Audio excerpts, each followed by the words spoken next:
Estimado distinguido personal académico de nuestra Facultad de Educación, estudiantes, compañeros de nuestras luchas y campos educativos que nos acompañan hoy aquí también presentes y público en general.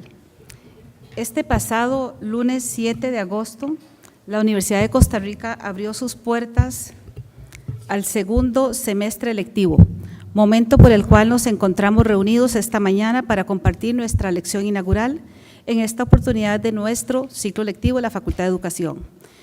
En esta oportunidad impartida por el destacado académico Juan Carlos Romero Hicks, con el tema Incidencia de la educación superior pública en el futuro del sistema educativo, retos y oportunidades. Apreciado maestro Juan Carlos, reciba en nombre de esta importante Facultad de Educación de la Universidad de Costa Rica nuestro agradecimiento por haber aceptado esta invitación, tomando en cuenta su compleja agenda, que gracias a su destacado desempeño a lo largo de su vida profesional, mantiene en este momento a escala nacional e internacional. El tema a desarrollar es de gran relevancia en los distintos contextos sociales. La educación superior pública es el principal instrumento con que cuenta la sociedad para apostarle a su desarrollo que implica la interacción de todos los sistemas en el cual el sistema educativo es el principal motor de crecimiento social, equidad e inclusión social. La educación superior pública, principalmente en países en vías de desarrollo, debe ser y continuar siendo accesible, indistintamente de las condiciones sociales y con políticas de Estado justas.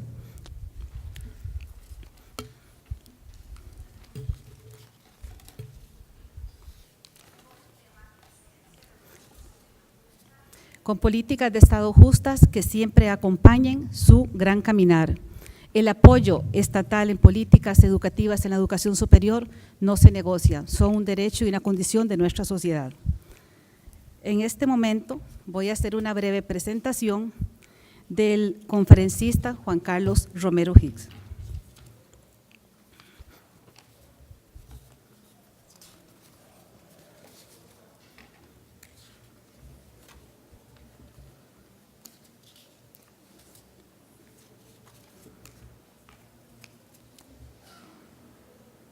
El maestro Juan Carlos Hicks es político y es educador mexicano, miembro del Partido de Acción Nacional.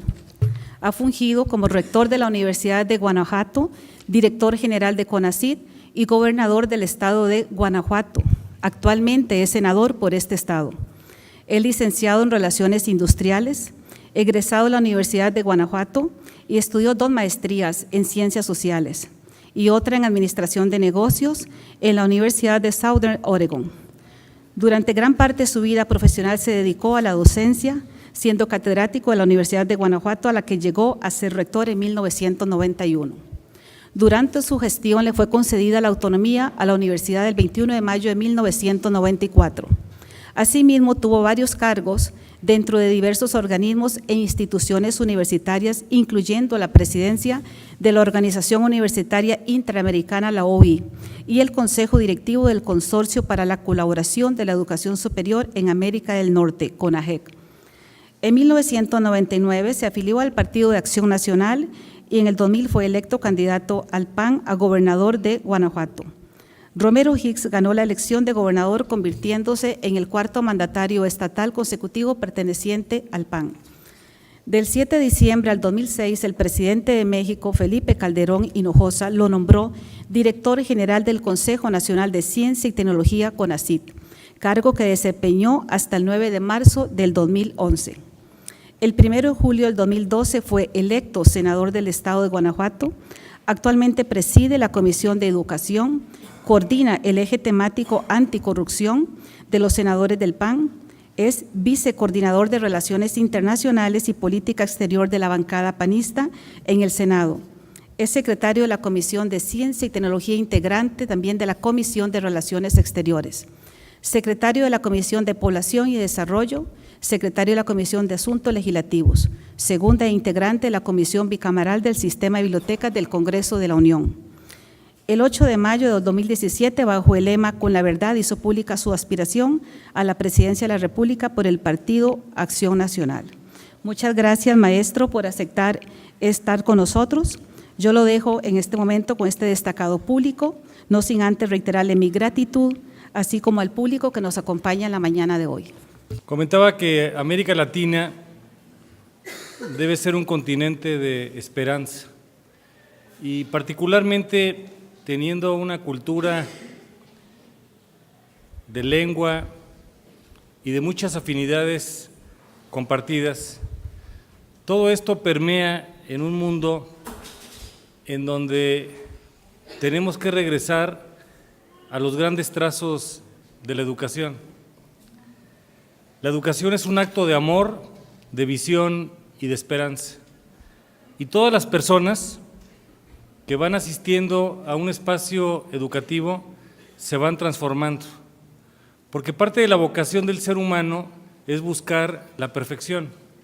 Y si algo hace el ser humano, desde el primero hasta el último suspiro de vida, es desplegar su capacidad de amar, de aprender y de comprometerse. Esto nos hace diferentes al resto de las personas y de los animales que están de alguna manera interactuando. Pues hoy lo que me quiero referir, y ustedes lo hacen todos los días, se hace precisamente en el contexto de cómo está cambiando el mundo. El mundo tiene tres constantes: la competencia, la incertidumbre y el cambio. Y esas tres constantes, nos gusten o no, están presentes. Y esto condiciona la manera en que todos nos vamos comportando. Y hay muchos procesos que impactan a la educación. Voy a destacar de manera preliminar 6 de ellos: la globalización, la digitalización, el cambio climático, la nueva revolución industrial, la sociedad y el trabajo. En el tema de la globalización, este concepto acuñado por Marshall McLuhan de la aldea global, en donde lo más pequeño se hace grande en el resto del mundo, en donde nadie está completamente ausente y donde los procesos de un lugar a otro se van dando en una interacción inimaginable, significa que necesitamos conocernos más, pero sobre todo tenemos que hacer una combinación de la cultura de lo local y la cultura de lo universal, que no deben ser excluyentes. ¿Cómo guardar la identidad propia y al mismo tiempo conservar la parte universal? Hoy, esta globalización lamentablemente no se hace con rostro humano. Esta globalización es una serie de producciones que en ocasiones nos hacen víctimas de cómo poder hacer las cosas de una manera diferente. Otra característica del mundo educativo del día de hoy es la digitalización. Los que fuimos formados en otra época, antes de la cultura digital, pensamos y aprendemos de manera distinta. Y hoy el conocimiento que está disponible está prácticamente al alcance de todas las personas. ¿Tenemos más conocimiento? Sí. ¿Pero tenemos mejor educación? No. Tenemos más conocimiento, pero no tenemos una mejor sociedad. Lo que tenemos que hacer es darle la dimensión de que esto es eminentemente instrumental, que no es la finalidad.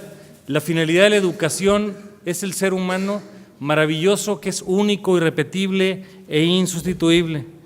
Otra característica tercera, y ustedes la han entendido muy bien, es el aspecto del cambio climático, en donde el cambio climático pues permea a las sociedades y lo estamos viviendo, y salvo personas ignorantes como el que quiere gobernar el país que está al norte de México y que no tiene la menor idea de lo que está hablando, pues necesitamos poner en perspectiva de que este impacto tiene que ver con aspectos muy significativos. Hay un cuarto impacto en general, que es el de la revolución industrial en su cuarta etapa. Este término recientemente acuñado de la cuarta revolución industrial y que tiene que ver con la economía digital y con la robotización y con el hecho de que todo el conocimiento esté disponible, nos implica también reconocer que hoy se produce más información en 2 días que en el año 0 después de Cristo. El quinto impacto tiene que ver, por supuesto, con todo el espectro de la sociedad, porque hoy vivimos una sociedad diferente y tenemos que entender, como lo señala UNESCO de Naciones Unidas, que es educación durante y para toda la vida. A veces el problema que tenemos es que pensamos en educación y lo circunscribimos estrictamente al tema de la escuela, cuando los espacios educativos son la familia, el barrio, la colonia, la comunidad, el sindicato, la cooperativa, la iglesia, todo el conjunto social. Y hoy tenemos una sociedad con características diferentes que implican grandes retos. Por ejemplo, el tema de la salud. Los éxitos en salud son importantes porque las personas viven más, pero no necesariamente viven mejor. Y los éxitos en salud resultan onerosos porque hoy estamos enfrentando nuevas enfermedades que anteriormente nuestros ancestros no llegaban a vivir. Por ejemplo, en el caso de la cultura azteca, el gran emperador Cuauhtémoc se le decía joven abuelo a la escasa edad de prácticamente 30 años de edad.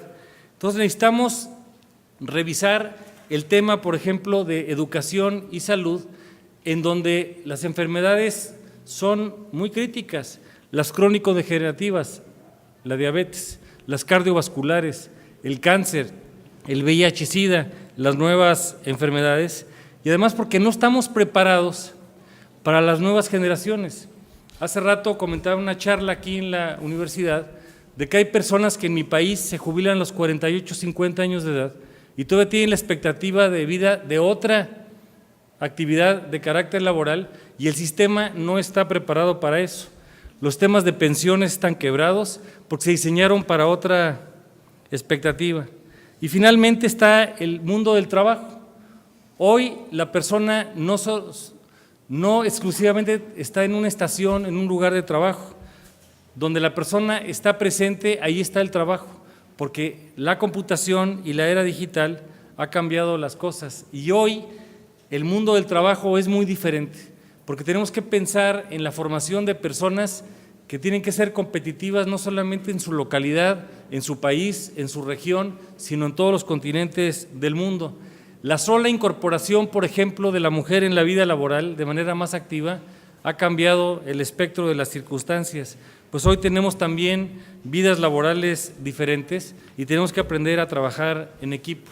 Todo esto, que es la vorágine del cambio, nos implica nuevos procesos de integración y que son de carácter supranacionales. Lo que hacemos y lo que dejamos de hacer impacta en el resto del mundo. Por ejemplo, a nivel nacional, en acuerdos político-económicos, la Unión Europea se llevó varias décadas para poder integrar una forma de expresión diferente y hace escaso un año llega la sorpresa del Brexit o llega la sorpresa disruptiva de un presidente neoconservador, populista, ignorante, que no tiene la menor idea de la globalización y que es empresario y le tiene miedo a la competencia. Estos absurdos se van dando de manera reciente y tienen que ver con la integración nacional de Europa, del Mercosur, del TPP, que parecía que iba en ruta de aprobación hasta que Estados Unidos formalmente se retira, o en el caso de América del Norte, y perdón el sesgo, vengo del hermano país de México, el 16 de agosto empieza la primera ronda de negociaciones para revisar los temas del Tratado de Comercio Libre, porque cuando se negoció y tuvo vigencia a partir del 94, el mundo era distinto. Hoy, ¿qué se tiene que incorporar? Energía, telecomunicaciones, economía digital, derechos humanos, el tema de la corrupción, que se ha convertido en uno de los flagelos más recientes. Hay que incorporar educación, ciencia, tecnología, innovación. Estos tratados tienen que ser distintos. Lo que sí llama la atención es que, por ejemplo, en América Latina, en lugar de estar trabajando en tratados, deberíamos estar trabajando en comunidades integradas, como se hizo en el caso de Europa. Esto desde el punto de vista geográfico y político.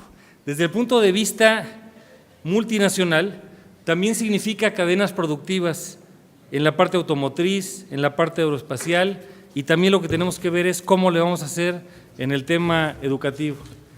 Una de las grandes admiraciones que tengo hacia Costa Rica es cómo han reinventado su economía y su perspectiva del mundo.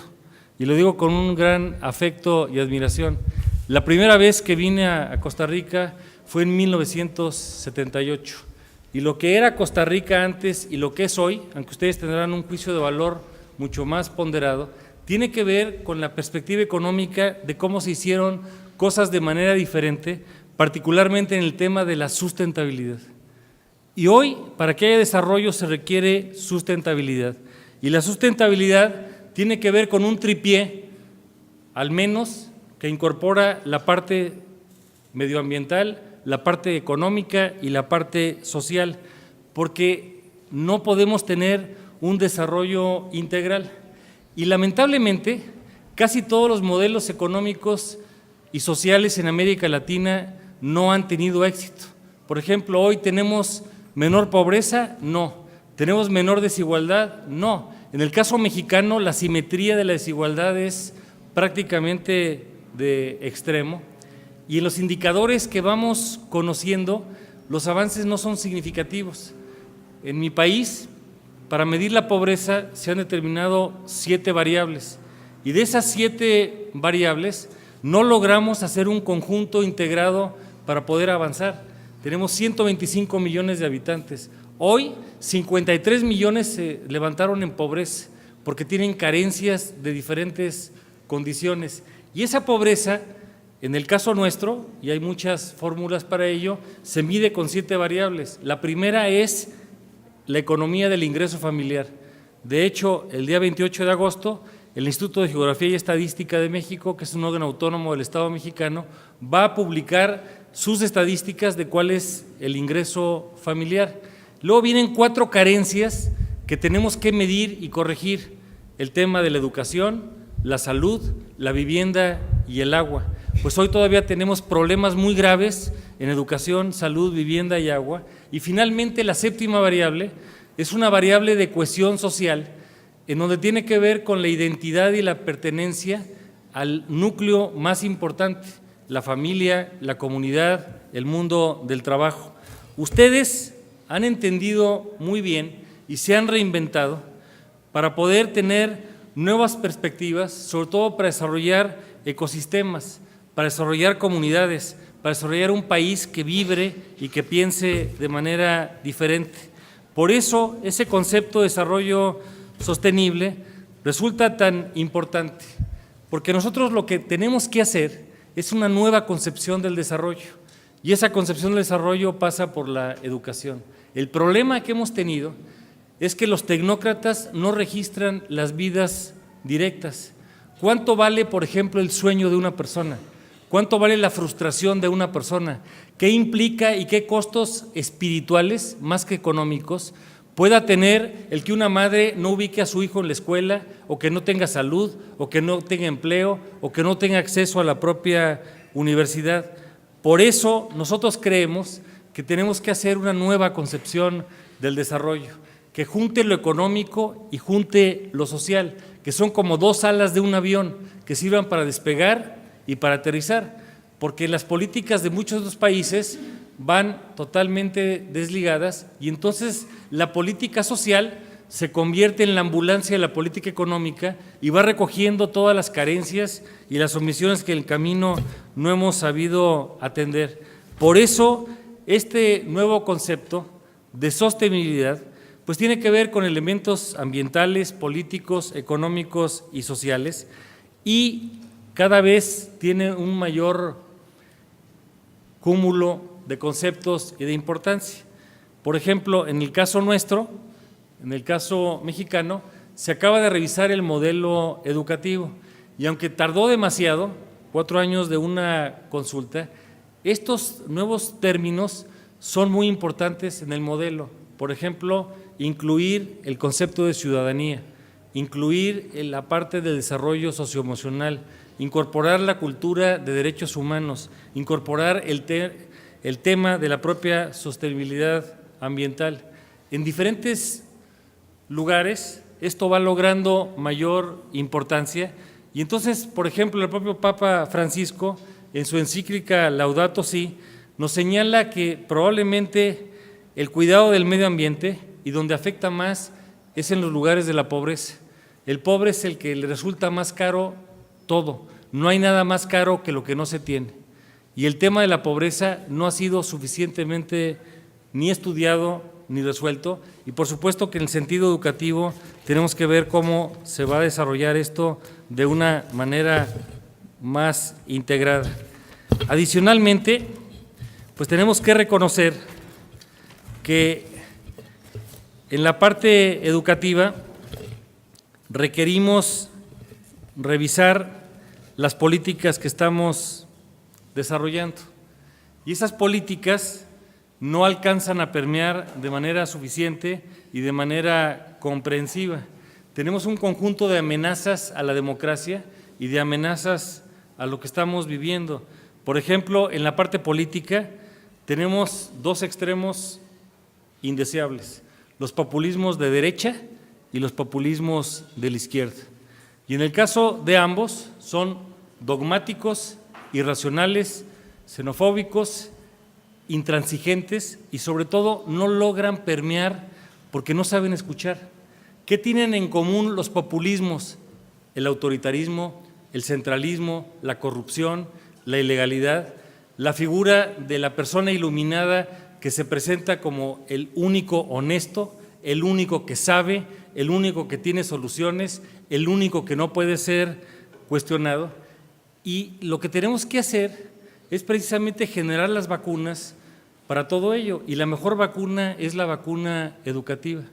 Y esa vacuna tiene que ver con un concepto de educación que incorpore la educación con conocimientos, habilidades, valores, conductas y actitudes. Por ejemplo, el tema de la corrupción. Y ustedes han tenido ese flagelo recientemente, aunque temo tener que reconocer que México está todavía en peores circunstancias. Por hechos de menor envergadura, en países de América Latina han puesto correcciones que México no ha sabido hacer. Es el caso de Costa Rica, el de Brasil, el de Guatemala, el de Perú, recientemente el de Chile. Y cuando nos preguntamos el tema de la corrupción, si es parte de la cultura, no podemos abdicar y reconocer que tiene que ser parte de la cultura, tiene que ver eminentemente con una parte valoral. Los países que han hecho actuaciones eficaces en el tema anticorrupción empiezan por el tema de la educación. El tema de la educación es eminentemente circunscrita a valores. Primero, educación. Segundo, la capacidad de la prevención. Tercero, la denuncia. Cuarto, la exigencia ciudadana para que las personas puedan esperar que todos frente a la ley tienen las mismas posibilidades de derechos y también de obligaciones. Y hoy lo que estamos viviendo en varios de los países nuestros, como dice Gabriel Said, no es Estado de Derecho, sino Estado de chueco. Y ese Estado de chueco va permeando porque de alguna forma va creciendo en una serie de desequilibrios. ¿De dónde viene la corrupción? La palabra misma etimológicamente nos lo dice, es corromper. Siempre que hay corrupción, hay una colusión por lo menos de dos personas, de alguien que lo pide y alguien que sucumbe, o el caso inverso. Y en esto es porque hay una forma en donde se quebró el alma, se quebraron los valores, y tenemos que ver todo esto. Entonces, tiene que ver mucho con el concepto de ciudadanía, y eso en la parte educativa en ocasiones falla.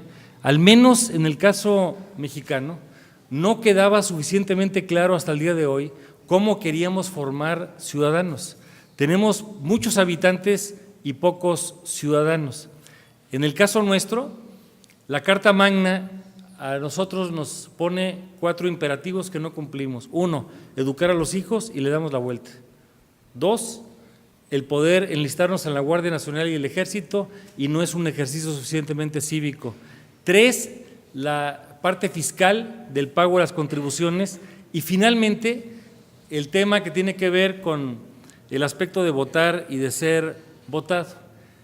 Este concepto de ciudadanía resulta muy, muy importante, y yo lo que deseo es que en las escuelas y en los departamentos de educación sea un tema transversal para todo lo demás, porque cuando uno pregunta de cualquier tema, la pregunta es ¿dónde está la ciudadanía? En salud, en educación, en seguridad pública, en Estado de Derecho, en energía, en telecomunicaciones, en medio ambiente. Entonces, necesitamos regresar a los grandes principios que han hecho sólidas a nuestras propias sociedades y tiene que empezar por el tema de valores. Y el tema de valores es fundamental. No sé por qué le damos demasiada importancia a esta frase de que todo en exceso es malo, porque la afirmación es insostenible. No conozco una persona que tenga exceso de amor, o exceso de verdad, o exceso de libertad con responsabilidad, o exceso de justicia. Todas estas circunstancias van modificando la forma en que todo esto ocurre. Pues hoy el mundo educativo es diferente, y es diferente porque hay muchos cambios. Por ejemplo, entre lo que es pertinente y no es pertinente, las metodologías para aprender se han modificado, los lugares se han modificado, las motivaciones también cambian, la vigencia de los contenidos es efímera, sobre todo en algunas áreas de ciencias exactas, naturales, en ingeniería, en salud. La vigencia de los contenidos se van modificando. Entonces tenemos que preguntarnos cuál va a ser la respuesta educativa frente a todas estas circunstancias. Por ejemplo, abrimos el siglo con los objetivos del milenio. Pasamos de un número de menos de 10 a tener hoy 18 grandes retos de desarrollo sostenible. Y cuando nos preguntamos cómo es que la educación está incidiendo, las respuestas siguen siendo cortas. Por ejemplo, 1, el fin de la pobreza. Hoy sabemos más, pero no tenemos menos pobres. 2, el hambre. 3, la salud. 4, la calidad propia de la educación. 5, la igualdad de género. 6, agua limpia. 7, energía. 8, un trabajo digno. 9, innovaciones en industria e infraestructura. 10, la reducción de desigualdades. 11, las comunicaciones. 12, la producción y el consumo. 13, el clima. 14, la vida submarina. 15, ecosistemas. 16, paz y justicia, y finalmente alianzas para lograr objetivos. Pues la agenda del siglo XXI, pues hoy tiene que ser diferente. Y en esa agenda, el alma y el corazón de los que estudian y hacen la educación resultan fundamentales. Entonces nos hacen preguntas, ¿estamos en crisis? Sí, sí estamos en crisis, porque hemos perdido el rumbo, hemos perdido la confianza, hemos perdido la esperanza y pareciera ser que no encontramos por dónde vamos a caminar. Entonces siempre es relevante preguntarnos para qué educamos, a quién educamos, cómo lo educamos, a quiénes estamos involucrando, dónde lo estamos haciendo, y los fines de la educación tienen que revisitarse y siempre tienen que hacerse en una nueva evaluación. ¿Qué es lo que la persona quiere en sociedad? Pues un mundo en paz, un mundo próspero, un mundo desarrollado, un mundo armónico, una sociedad que regrese a los valores fundamentales de verdad, libertad, amor, belleza y que pueda tener un mejor régimen de convivencia. Frente a todo esto, la pregunta que tenemos que hacernos también es cuál es el papel de la universidad. En el caso mexicano, por un diseño que tenemos que revisar y en su caso corregir, los formadores de la docencia van a una escuela normal, pocos de ellos van a una universidad.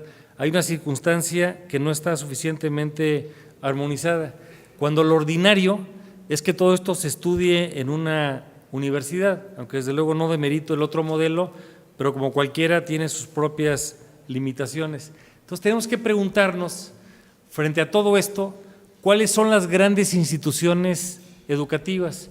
Pues son fundamentalmente las familias, las universidades, las iglesias. Y recientemente tener que reconocer que el marco del conocimiento no se da solamente en la propia universidad, se da también en el mundo del trabajo. Cuando pensemos en una universidad, no podemos circunscribirlo solamente al campus universitario. Si se aprende y se educa en todo el espectro social, el ámbito de la universidad es todo el conjunto, no solamente su propio espacio autocontenido.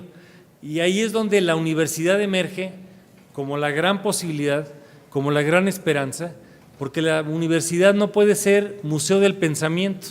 La universidad tiene que ser una casa de verdad, una casa de libertad y sobre todo una incubadora de sueños y esperanzas. He tenido el privilegio de estar aquí en esta casa de estudios en los últimos 25 años en varias ocasiones, y al interactuar con los profesores, con los alumnos, con sus autoridades, con sus rectores, advierto lo que se puso aquí con toda claridad desde un principio, que la universidad tenía que trascender, que la universidad tendría que formar personas diferentes, que podría generar conocimiento, que podría generar políticas públicas y sobre todo que podría modificar las circunstancias del entorno. Entonces, hoy, los que estamos en el mundo universitario tenemos un gran privilegio, pero al mismo tiempo tenemos una gran responsabilidad. Y la palabra responsabilidad viene de dar respuesta a las cosas. Y siempre tenemos que preguntarnos cuál es el papel de la universidad, cuál es su misión. De manera sencilla, ¿cuáles son los valores fundamentales de una universidad? La verdad, el ambiente de libertad para generar y discutir las ideas y las propuestas, y tenemos que tener otros valores como son amor, bien entendido, solidaridad, paz, justicia, bien ser, bienestar. Esos son los valores de la universidad. Al final del día, ¿dónde existe una universidad? Donde hay un profesor y un alumno que busquen la verdad, así sean las condiciones más modestas. Ahora que hemos establecido los valores de la universidad, tenemos que ver quiénes son los actores de la universidad. Su razón de ser son sus alumnos, su forma de ser son sus profesores. Y en esa forma de ser, la parte, y lo digo con mucho énfasis, más importante en el sentido de la continuidad son los profesores, y generalmente no son los que están más activos en las reformas universitarias. El alumno y la autoridad son aves de paso. Quien se queda, quien con polvo, sudor y lágrimas construye el espacio, generalmente es el profesor. Y ustedes, ya sea que sean profesores en la universidad o que sean profesores en cualquier escuela, pues tienen un gran privilegio. Y ese privilegio es de el poder influir de manera activa o de manera pasiva o implícita en la forma de hacer mejores personas. Eso es lo que se pretende en una universidad. Y por eso la universidad no es solamente su espacio físico, ese es el cuerpo. Lo más importante es el alma. Y cuando uno va a la universidad y escucha las ideas, ahí se da cuenta de que se puede pensar diferente, de que se puede pensar en lo que nadie ha pensado, que en la universidad las conclusiones inmediatas son alarmantes, sospechosas e indeseables. Cuando todo el mundo piensa igual, da la impresión de que alguien no está pensando. Es maravilloso cómo lo que hoy vemos de una manera, el día de mañana lo podemos visitar y le podemos dar una interpretación diferente, porque en la búsqueda de la verdad nadie es su dueño. Sin embargo, esa búsqueda debe ser exigente y rigurosa y al mismo tiempo en un espacio de libertad. Algo que en educación en ocasiones no se hace de manera suficiente es el ámbito de la investigación. Y en ocasiones, ya hace rato lo destacaba con otro grupo más pequeño, no sabemos diferenciar entre lo que es experiencia y antigüedad. Antigüedad es cuántos años llevas aquí, experiencia es que has contribuido. Y no es lo mismo la experiencia de un año repetida 20 veces que 20 años de experiencia. Y esto lo digo con mucho énfasis de reflexión y de respeto, porque a veces cuando estamos en la docencia llega un momento en que bajamos la guardia y perdemos la capacidad de innovación. De un ciclo lectivo a otro escolarizado, nunca hay dos casos iguales, porque los alumnos son diferentes, porque nosotros ya hemos modificado, porque tenemos que estarnos actualizando, porque tenemos que ser progresistas y sobre todo tenemos que generar mucha investigación. Lamento reconocer que al menos en el caso de mi querido país, la investigación educativa es muy limitada y es muy escasa. Y de lo que se hace, poco impacta en las políticas públicas. Entonces se va al camino fácil del sentido común, y el sentido común suele ser el menos común de los sentidos. Y entonces lo que parece obvio, en realidad no lo es. Mi sugerencia es no olvidar, y seguramente lo tienen claramente establecido en su agenda, no olvidar la importancia del factor de la propia investigación. ¿Qué es hoy la universidad en el mundo? Pues es un espacio de construcción de sueños y de esperanzas. Es donde la persona llega y puede construir su vida con un antes y con un después, donde la utopía se convierte en realidad. Hace años, en una celebración de la Organización Interamericana, la OUI, la Universitaria Interamericana en Santiago de Chile, en noviembre de 95, le escuché al gran presidente Patricio Aylwin decía una frase que me marcó la vida y decía que la universidad es el lugar social de la verdad y donde se cultivan el arte, la ciencia y las humanidades sin segundas intenciones. Esa es la universidad, es el lugar social de la verdad donde se cultivan el arte, la ciencia y las humanidades sin segundas intenciones. Y la universidad en el mundo sigue siendo el gran motor de las ideas, no es el único, porque ya las empresas también generan ideas, en ocasiones otras partes del espectro social también lo hacen, pero quiero pasar a la parte final a delinear algunos rasgos de lo que nosotros consideramos son requisitos indispensables para una buena universidad. Uno es el modelo educativo, dos es el tener los mejores profesores e investigadores, tres los mejores alumnos, cuatro la mejor infraestructura, quinto financiamiento, sexto vinculación, séptimo gestión, luego gobernanza e internalización. Voy a comentarlos de manera muy panorámica. Modelo educativo. En educación no puede haber fotografías del pensamiento, tiene que haber modelos dinámicos. Y hay al menos varios modelos dinámicos. Uno de ellos es el modelo educativo, otro es el modelo de formación de docentes y otro es el modelo de evaluación de los alumnos. No hay país del mundo que lo haya resuelto de manera integral, porque la triste realidad es que una vez que se cierra la puerta del aula, sabemos poco de lo que está ocurriendo en el espacio educativo. Entonces el modelo educativo siempre tiene que estar en revisión y quien crea que ya lo tiene, pues está claudicando a la posibilidad de perfeccionamiento. Lo que tenemos que hacer en el modelo educativo es al menos considerar varios aspectos. Por ejemplo, la parte vocacional. Y la parte vocacional tiene que ver con temas de carácter existencial. La persona tiene que resolver sus problemas de vida, quién soy, de dónde vengo, a dónde voy, qué quiero hacer. Y esto no es un planteamiento teológico religioso, es un planteamiento de lo que el individuo quiere hacer como persona. Y muchas veces la universidad se mete más a la segunda variable que es importante, que es la profesionalizante, pero antes de ser profesional, soy una persona. Si una persona no tiene resuelta su vida cotidiana con sus problemas esenciales de libertad y de conciencia, va a tener problemas. Entonces el modelo educativo resulta fundamental. La segunda parte es la profesional. Claro, hay que tener buenos ingenieros, abogados, médicos, etcétera. La tercera es la parte social. Necesitamos preparar a personas con liderazgo para responder a los retos de hoy. Y finalmente es la parte científica, en donde las personas tienen que tener método, tienen que tener curiosidad y tienen que entender la indagación para poder construir mejores escenarios de futuro. Modelo educativo. Y eso siempre estará abierto a la discusión. Y en esa discusión hay que estar abiertas al aprendizaje. Segunda variable para una buena institución es tener los mejores profesores. Ser profesor es la forma de ser de la universidad. Y esa forma de ser nos obliga a preguntarnos cuánto vale un buen profesor, cuál es el papel de ese profesor, qué es lo que debe de hacer, porque el modelo va cambiando. Hace todavía no muchos años, el modelo donde alguien enseñaba y el otro aprendía era el modelo prevaleciente.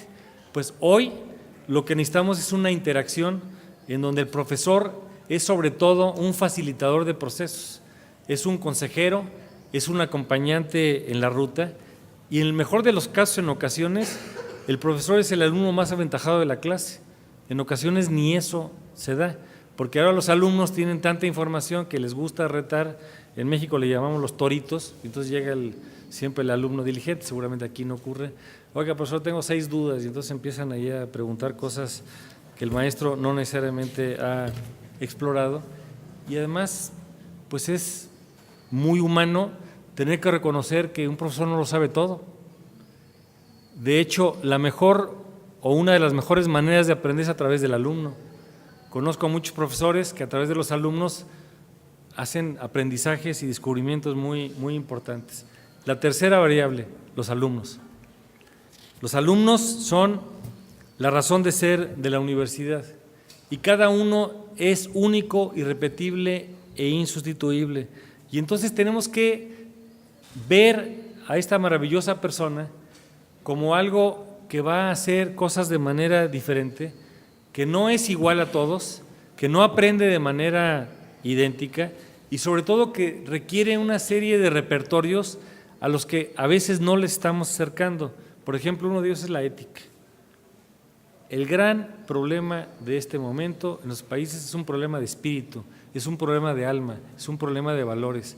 Y necesitamos, aparte del término de ciudadanía, necesitamos poner la parte de la ética, porque la ética es transversal y no tiene excepción en disciplina alguna.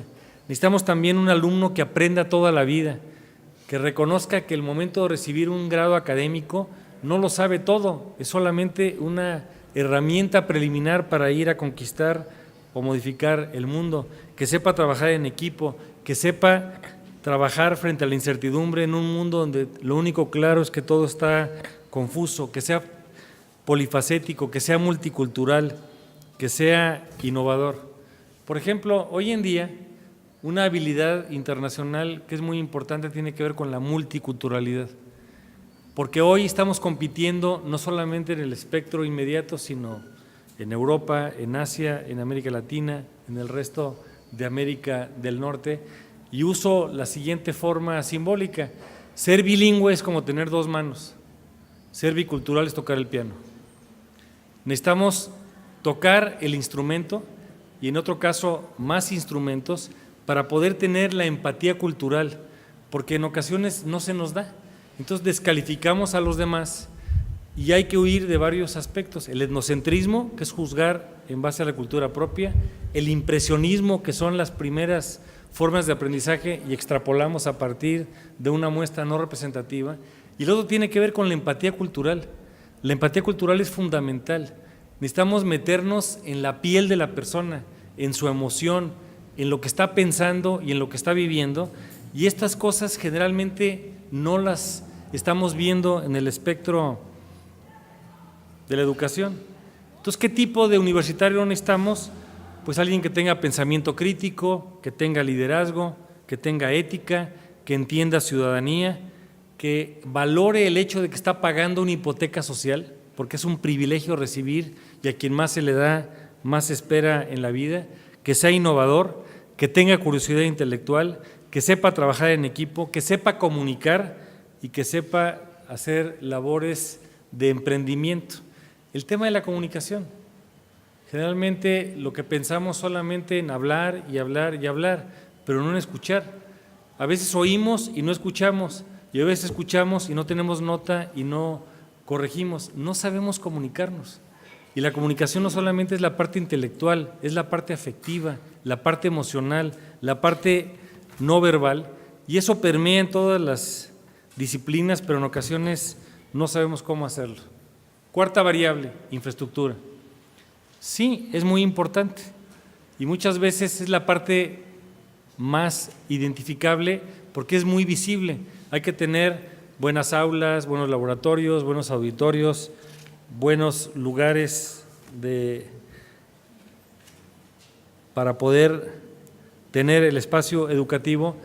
Sin embargo, con todo lo importante que es, eso no suple al alma.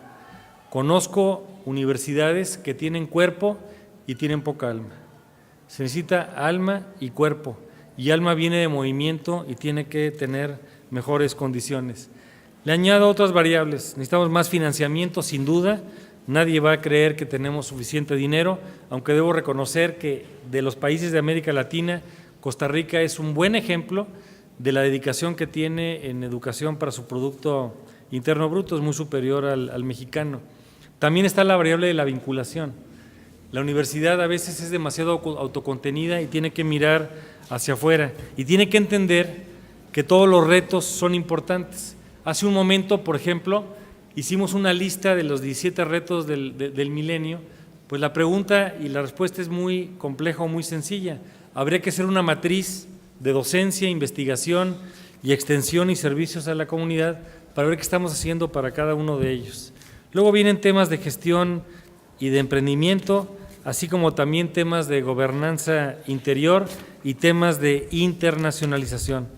Hoy cada vez va a ser más común tener un alumno que inicia aquí sus cursos y se va a otra parte del mundo como parte de su propia experiencia. Finalmente, ¿qué significa la educación para una persona? Pues ese significado de la educación significa poner el alma y el corazón, y significa, sobre todo, y esto lo entendieron muy bien las civilizaciones de la náhuatl y las civilizaciones de Mesoamérica, que tenía que partir por las cosas más sencillas, conocerse como persona, estar en equilibrio con la naturaleza, estar en paz con el Creador, para los que tengan esa forma de pensamiento, pero sobre todo que podemos limpiar el alma, limpiar el rostro, limpiar el propio corazón, y que al final del día educar es hacer de una persona a alguien que anteriormente no existía.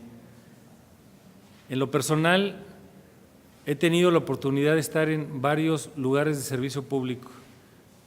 El lugar donde mayor incidencia se puede hacer, sin duda, es en el tema de la docencia. Tocar el proyecto de vida, el sueño, la esperanza, la frustración, el desequilibrio de una persona, verdaderamente es un privilegio. Es el privilegio de servir.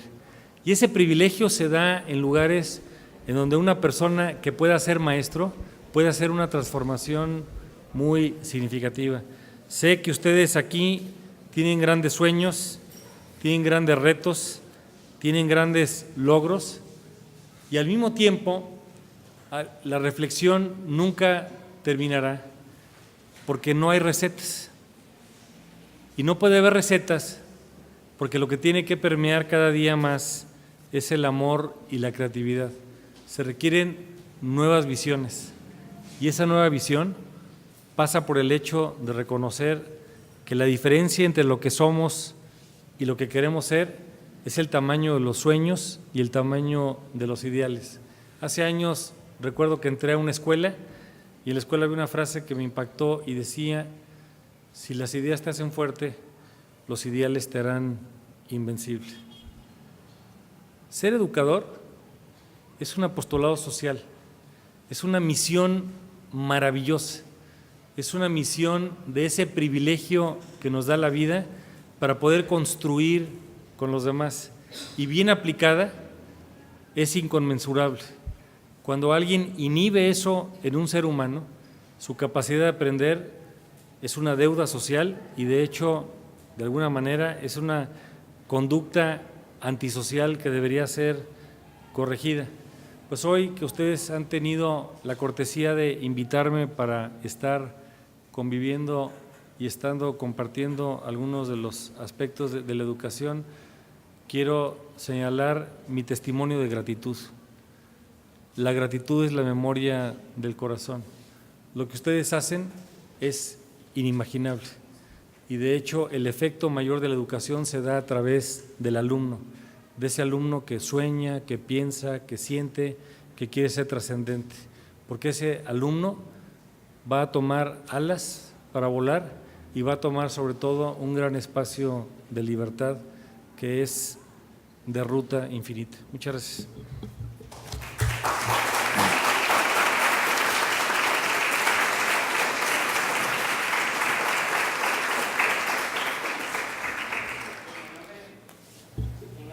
Facultad de Educación de la Universidad de Costa Rica, agradecerle, senador Juan Carlos Romero, por esta excelente cátedra que nos ha dado. Y bueno, él nos ha sido también la oportunidad de tener un espacio de preguntas o comentarios. Él quisiera que fuera entonces un conversatorio. Son aproximadamente 15 minutos. Creo que no todos los días tenemos la oportunidad de poder conversar con un académico, con un político de este nivel. Así es que, Juan Carlos, le agradecerle su presencia Y queridos compañeros docentes y estudiantes, ojalá lo aprovechemos. Si tienen preguntas o comentarios, pueden levantar la mano, les llevo el micrófono y así podemos dialogar con el panelista.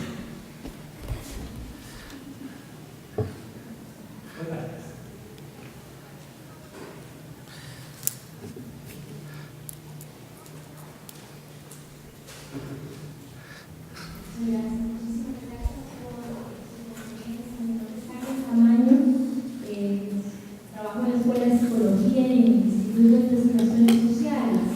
Quería hacerle una pregunta con respecto al modelo de educación que usted está presentando para la educación superior.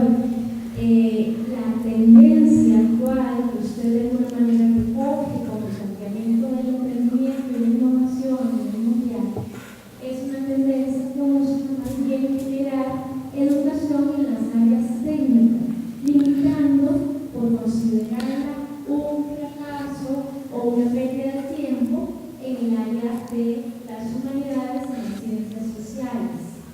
En esta tendencia mundial, como señala, la OCDE y otros organismos internacionales están impulsando transformaciones en la educación superior. Entonces, ¿cómo usted concibe esta tendencia mundial frente al modelo que usted plantea, en donde prevalece la solidaridad, cuando lo que se está planteando más bien es todo lo contrario, la competencia, la lucha por los primeros lugares y, por supuesto, la pérdida de las redes sociales? Gracias por la pregunta y coincido en la reflexión que sugiere la respuesta. En lo personal, a mí el modelo de competencias no me gusta. La tecnocracia es repudiable. Los tecnócratas conocen el escritorio y no el territorio. No tienen la menor idea de lo que están hablando en muchas ocasiones. He estado en sesiones en donde estamos discutiendo temas, por ejemplo, educativos, y le pregunto a los funcionarios o disfuncionarios, por ejemplo, ¿cuántos de ustedes son egresados de una escuela pública? Y levanta la mano pocos. Y no es contra escuela privada, solamente para ver el entorno de donde vienen. ¿Cuántos de ustedes han dirigido una escuela? Y no levantan la mano. Este modelo, por ejemplo, de competencias ayuda, pero para una parte pequeña. Ya quiero yo ver el modelo de competencias para ser padre o madre. Una de las tareas más difíciles de la vida es ser padre o madre, y para eso no hay escuelas, no hay preparación. Entonces, reducir todo a una competencia no da, porque la competencia es insensible, porque no tiene valores, porque no tiene la parte del propio compromiso social. Entonces, la parte educativa tiene que incorporar en el modelo aspectos socioemocionales, tiene que incorporar aspectos de artes y humanidades, aspectos de derechos humanos, de Estado de Derecho, de carácter cívico, aspecto de competencias elementales de comunicación, de liderazgo y otras tareas que, si solamente nos circunscribimos a la parte técnica, pues evidentemente no nos va a dar. Entonces, creo que las tendencias llegan y van, no hay que asumirlos como actos de fe ni como religiones, y lo más importante es desarrollar el modelo propio. Y ese modelo propio, estarlo probando, porque hay que estar sujetos y abiertos al propio escrutinio. A veces se toma la actitud de que la OCDE quiere imponer cosas. No comparto la circunstancia, pero sí hay que entender cuál es la misión de estas organizaciones. Es la recuperación sistemática de algunas de las mejores prácticas en economía, en democracia, en educación, en ciencia, solamente para hacerlas visibles, pero no son vinculantes, no obligan a los países miembros. Y en el caso latinoamericano, pues solamente Chile, México y recientemente Brasil tienen alguna forma de membresía en estos organismos, pero sí hay que estar abiertos a todas las expresiones. En concreto, como dicen los albañiles, estoy de acuerdo. No puede reducirse esto a un modelo de competencias y tiene que hacerse mucho más abierto. Cierro con una frase que invoqué hace rato aquí en otro espacio de la UCR. Octavio Paz decía: ¿cuánto aporta un poeta al Producto Interno Bruto de un país? y esas contribuciones a veces son más importantes que las económicas, porque la económica no registra el nombre, rostro, domicilio, corazón y apellido de una persona, ni el tamaño de sus sueños, ni los costos de los olvidos, de las oportunidades perdidas. Entonces no todo se puede circunscribir al tema económico o a un modelo de competencia. Muchísimas gracias por su visita. Mi nombre es Alfonso, profesora de quisiera saber su opinión precisamente sobre la OCDE. Costa Rica en este momento está en un proceso de adhesión para la OCDE. La semana pasada recibí un informe para Costa Rica sobre educación, haciendo un análisis para un nivel de preescolar, primer y segundo ciclo de educación secundaria y de educación universitaria. Para cada uno de esos ámbitos, la OCDE plantea una serie de recomendaciones. No sé si son recomendaciones o son peticiones o son órdenes, porque a todas luces la OCDE tiene un modelo neoliberal y sus peticiones obedecen pues a los resultados del desempeño económico educativo con los cuales Costa Rica debería cumplir y no estamos cumpliendo. La pregunta es la siguiente: ¿México pertenece a la OCDE? ¿Qué ganancia ha tenido México al pertenecer a este organismo? ¿Qué ventajas le ha dado? En este panorama que usted señala de ventajas que tiene México en su poder educativo, y por qué lo planteo, entonces, ¿qué ganancia puede tener Costa Rica para pertenecer a un organismo que lo que menos va a pedir es la felicidad, algo así como lo que usted plantea? No se menciona en este informe nunca la intención de que el ser humano sea feliz, sí de que sea un ser humano productivo y que la educación sea un resultado para una ganancia educativa, no para una persona completa, como usted está señalando. Entonces quisiera saber qué ganancia ha tenido México de pertenecer a la OCDE. Gracias por la reflexión y la pregunta. Paradójicamente, México ingresó a la OCDE el 23 de marzo de 1994 y ese día fue el asesinato de un candidato presidencial del viejo sistema, de Luis Donaldo Colosio Murrieta. Voy a tratar de explicar la intención de la membresía de México y las luces y las sombras. La OCDE tiene como intención o como misión la recuperación de las mejores prácticas de democracia, de economía y de política social de los países. En ningún momento tiene como objetivo imponer modelos o el dar recomendaciones como instrucciones para poder seguir ahí. Es simplemente un espacio donde poco más de las 32 economías del mundo, si el número es exacto, más o menos 2, 3 por esa avenida, se recopilan experiencias. En el caso mexicano, ¿para qué ha servido? Le voy a dar una experiencia que a mí me sirvió mucho. Cuando fui director del Consejo de Ciencia y Tecnología en México, lo primero que hice fue pedirle una evaluación externa a la OCDE. Y la OCDE le hizo una evaluación externa al tema de ciencia, tecnología e innovación a México. Estos procesos son de ida y vuelta, en donde llegan los especialistas, entre comillas, hacen una evaluación de políticas, de documentos, entrevistan actores y hacen un primer documento como una evaluación externa. Pero ese documento se le presenta al país y se le dice, esta es la fotografía bajo la cual te estoy percibiendo. Y el país puede decir, no, aquí hay imprecisiones, aquí hay faltas, aquí hay exageraciones, acuérdate que también te comenté esto o aquello, y el documento se va ajustando. Es como un manual de autoestudio o un manual de evaluación externa que se usa mucho en evaluaciones de programas e instituciones educativas.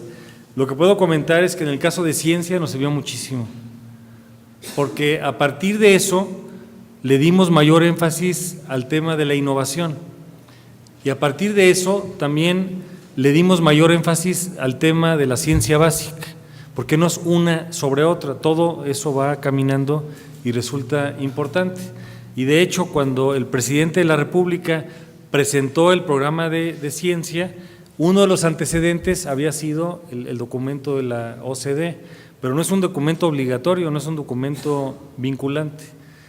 Hicimos el intento de que fuera un documento muy interactivo para que la Academia de Ciencias, la Academia de Medicina, la Academia de Ingeniería, los directores de los consejos de ciencia de las provincias pudieran estar participando. No fue un documento perfecto, pero ahí le puedo decir que fue una experiencia relevante, sin ser perfecta. Ha habido otros casos en donde ha servido la OCDE, por ejemplo, ellos tienen estudios en mecanismos fiscales, en mecanismos de financiamiento público, en estudios sobre la corrupción, en estudios sobre diferentes ámbitos, en donde la ventana de oportunidades, que es un acuario para conocer algunas de las buenas prácticas de otros países. En particular, en el caso educativo no puedo presumir los mismos logros. En educación se han hecho algunas recomendaciones que la realidad es que han servido para muy poco éxito en el sentido de la política pública. Entonces, quiero huir, y reconozco su preocupación en la pregunta y un poco también la irritación posible, de la leyenda negra o la leyenda rosa de estar en la OCDE. No es ni una ni es otra, es el acceso a participar a reuniones de interacción. A mí me ha tocado ir a muchas reuniones de educación, de ciencia, de política pública, y la realidad es que es muy ilustrativo escuchar otras visiones. Pero aún al interior de la OCDE no hay una visión única, hay una unidad en la diversidad, y es un conjunto de países muy diversos. No conozco la experiencia reciente de Costa Rica. Mi recomendación respetuosa es que no descalifiquen por adelantado, que no pierdan su capacidad crítica y propositiva y que tampoco acepten incondicionalmente lo que resultaría inaplicable o indeseable. Ha sido, mi balance en general es positivo, pero no es una organización que imponga cosas. Esa es mi experiencia. Gracias por su pregunta.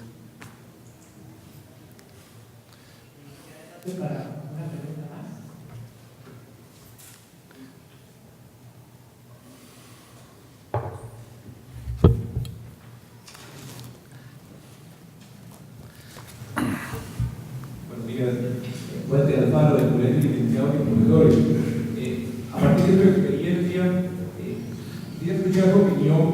¿Cuál debería ser la participación del Estado en un sistema educativo donde se habla mucho de calidad y donde coexiste la educación pública, la educación privada y no necesariamente ambos mundos aluden al mismo concepto cuando se habla de calidad de la educación? ¿Cuál debería ser ese papel mediador o regulador del Estado en función de las realidades? Gracias. Walter, gracias por la pregunta. Y regreso a un comentario que omití en la de la OCDE. Por ejemplo, a partir del uso de las pruebas de PISA, que no miden todo, pero al menos miden tres aspectos: la lengua, las matemáticas y las ciencias exactas y naturales. Simplemente es un indicador para ver dónde estamos con el resto del mundo.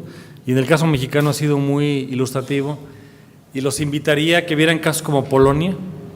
Polonia en 20 años ha desarrollado resultados en pruebas como PISA muy superiores a lo que Alemania está haciendo hoy en día, nada más por poner un indicador. Regreso.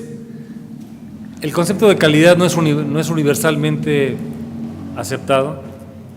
Para nosotros, y hablo en plural, pero me refiero a la opinión individual, los sesgos de lo público y lo privado no ayudan. Para mí la educación es una función pública, la haga el Estado o la hagan los particulares, y es un bien público. Ahora, eso nos obliga a preguntarnos quién pone el modelo educativo y quién lo califica. No hay solución única en el mundo. Lo que sí recomiendo es que vean lo que están haciendo otros países como un punto de referencia. En México, a partir de 2013, empezamos una reforma reciente en materia educativa para tratar de poner una evaluación de calidad. Hay un órgano muy serio del Estado mexicano que se fundó en 2002, el Instituto Nacional para la Evaluación de la Educación. Es un autónomo del Estado mexicano, no depende del gobierno nacional y desarrolla modelos e instrumentos sobre cómo medir la calidad. Y me agrada la pregunta porque en el 2013, siendo presidente de la Comisión de Educación, nos llegó una iniciativa para meter temas de educación y pusimos en la Constitución el derecho a una educación de calidad. Y luego tratamos de definir en la ley alguna acepción de calidad. ¿Opinable? Sí. ¿Perfectible? Desde luego. Yo creo que lo importante es desarrollar instrumentos diversos para ver si lo que estamos haciendo tiene pertinencia, si tiene resultados y que no todo pasa por una prueba objetiva. Es parte de la crítica, que a veces se quedan en una sola prueba objetiva y creen que en una sola prueba van a medir absolutamente todo y eso es imposible. Medir a un alumno, medir a un profesor, evaluar a un directivo o evaluar padres de familia, ya quiero ver cuál es la prueba para todo esto. Aquí nos acompaña Clara Hood, que es egresada de esta universidad y que fue instrumental junto con Giselle para que viniéramos el día de hoy. Yo soy un terrorista demográfico, soy padre de 10 hijos. Y hasta hace poco tenía varios hijos en la adolescencia y decimos nosotros de cariño que son aborrecentes u odiolescentes, porque o nos aborrecen o nos odian, o les digo chocolates porque no todo les choca y nada les late. Bueno. Entonces, esto que estamos señalando tiene que ver con la pregunta de cómo vamos a evaluar la educación. Entonces tenemos que tener diferentes instrumentos para evaluar la educación y no puede ser un solo instrumento, ni puede ser una prueba objetiva, sino que tiene que ser bastante diversa. Lo que sí ayuda, regresando al tema de la OCDE, es encontrar, aunque no se requiere ser miembro, los modelos que han usado en otros países para poder atender todo esto. En concreto, mi sugerencia es no poner público-privado. Yo creo que la educación es para todos, puede haber sesgos o modelos diferenciados, pero hay mínimos comunes. Hay áreas o disciplinas que no tienen sesgo público-privado. Matemáticas en cualquier lugar del mundo debe ser lo mismo. Física, química, biología. Ciencias sociales, artes y humanidades son otra tarea, pero hay disciplinas que son universales y que no admiten más de una respuesta. O es la respuesta que la ciencia dé en ese momento o no lo es.